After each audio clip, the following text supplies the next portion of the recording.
Welcome into Norman, Oklahoma. I'm Evan Kamiko. That is Hayden Herrera. This is your PTN Digital Extra. Arkansas men's basketball takes down the Sooners. Boomer Sooner goes down 83-79. Hayden, first and foremost, general reactions from this big win for the Razorbacks. Yeah, just a win that they absolutely needed. Not in the sense of a resume win because Oklahoma has not been playing well, but just to finally get another road win in the SEC, especially after the Georgia game and the Auburn game. Yeah. And this was against a team that Oklahoma's had some relative success against Arkansas in the past. They came into Fayetteville and won last year. Mm-hmm. In the Muss era, they had some victories. Porter Moser kind of had Arkansas's number, but Arkansas came in today. It was Arkansas's first win in Norman since the 1977-1978 season. It's been a while since Arkansas is successful in Norman. I don't think people realize how long it has been because it feels like in recent history that you're right. Arkansas has not beaten Oklahoma in a long time, and clearly they haven't won here in Norman in a very long time. But what impressed me so much is, look, Arkansas was not great in this game. Let's call it as it is. They were not good tonight. 2 of 17 from beyond the arc. I thought some of the decisions Cal made in the lineup late in the game were questionable. We'll get there. But what they did do well, they got the ball in the paint. They scored 56 points down low, or just from field goal range, not necessarily down low, but all the same, relatively speaking. To get a win like this, to be here in what was a relative hostile environment, let's be honest. And it was a good show out from the Oklahoma crowd. Of course, $2 beer, $2 popcorn, as well as free admission didn't hurt. But to be able to do what they did down low spoke really big. Yeah, the 3-ball was not working for them Tuesday night. They made 2 threes. It just was not working. So you had to rely on what was going on inside. It's something that we hadn't seen in those other road games. I just thought, it wasn't a 31-point performance, but Darius Acuff still had some magic moments in that game. If you're a fan just watching, you're just in awe that he is in this Razorback uniform. Just enjoy it for about 2 more months. Hopefully 2 more months. However long March lasts for Arkansas fans. But there were a lot of guys.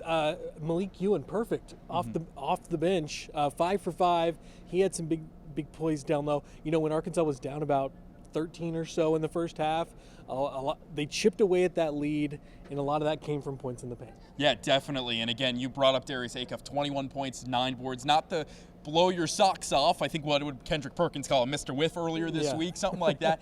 But he came in clutch when it mattered. The and one late in the game after missing a free throw. Malik Thomas after the game said, yeah, I wasn't worried at all. He was going to bounce back. He's one of the best players on this entire Razorback team, arguably, in my opinion, the best freshman in the entire country. I know there's great freshmen out there right now, but that tandem of him and Malik are just so much fun to watch and will be for as long as they have that Razorback uniform on. Yeah, and especially now that Malik Thomas is a constant in the starting lineup, and it doesn't seem like he's going anywhere because Calipari likes the way with DJ Wagner coming off the bench, how he can contribute to this team. So I think you're just going to see more spectacular duo performances from them. I would say, maybe the defense still is a work in progress.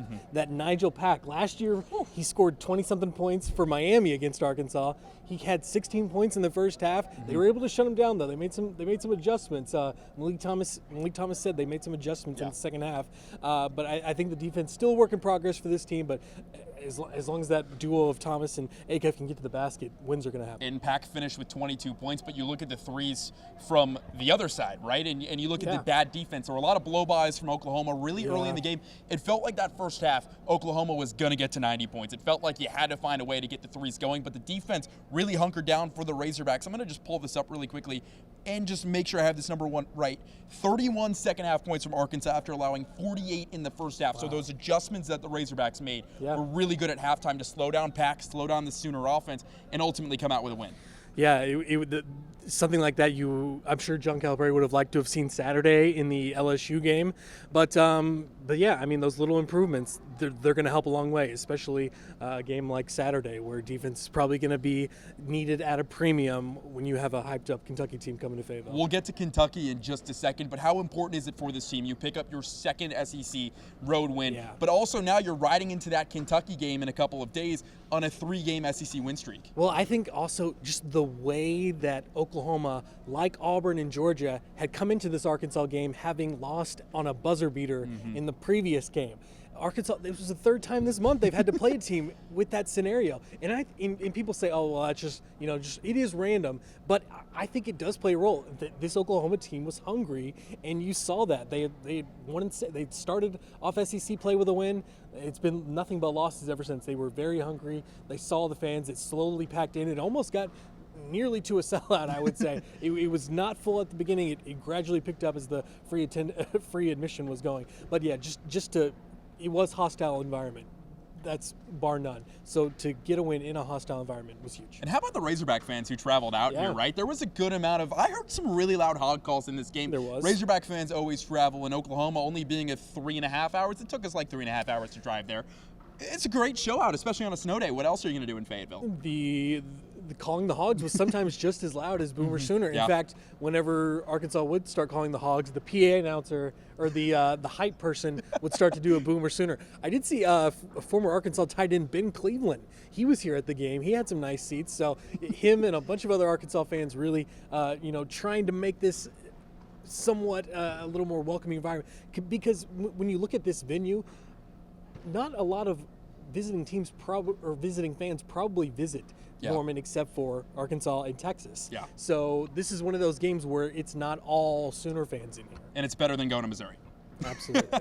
But really quickly, before we end up talking a little bit about Kentucky, you mentioned earlier about Malik Ewing going 5 for 5. Nick Pringle also 4 for 4, so really good showing from both of those guys down low. Yeah, and when we mentioned that chipping away at that first half, that 13-point deficit, Nick Pringle had some dunks in there. Yeah. So he didn't have stats that would blow you away, but he had some points there in the first half.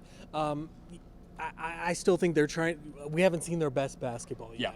And you don't want to see your best basketball in late January. You want to see it in March. So it's not the worst thing in the world, but you would like to see maybe a little more consistency and maybe the numbers up a little more. Areas to improve on, which is a good thing. Kentucky coming to town this weekend. First thoughts on that matchup before we go? Yeah, I mean, just as someone that has grown up in Arkansas, I remember when, John Calipari would get ejected from Bud Walton.